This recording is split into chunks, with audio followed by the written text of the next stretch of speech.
డబ్బుని ఎలా కాపాడుకోవాలో తెలుసా? ఖర్చు చేసే ముందు ఖచ్చితంగా ఒకసారి ఆలోచించాలి. ఏం కొంటున్నాము, ఆ డబ్బును దేనికి ఖర్చు పెడుతున్నాము అనే క్లారిటీ ఖచ్చితంగా మనకు ఉండాలి.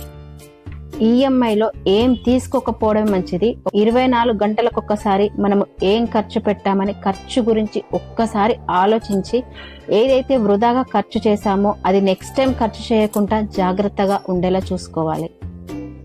మన ఊహల కోసమో లేకపోతే మన సంతోషాల కోసమో ఖర్చు పెట్టుకోకూడదు.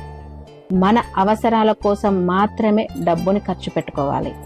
మనము డబ్బులు సంపాదించడం ఒక్కటే లక్ష్యంగా పెట్టుకోకూడదు. వచ్చిన డబ్బుని ఎలా సేవ్ చేస్తున్నాము, వేట్లలో మనం పెట్టుబడులు పెడుతున్నాం అనేది కూడా చాలా ఇంపార్టెంట్. డబ్బు విలువ ఎవరైతే తెలుసుకుంటారో వాళ్ళు మాత్రమే ఎక్కువ సంపాదించగలుగుతారు. ఈ ఒక్క విషయం మాత్రం గుర్తుపెట్టుకోండి.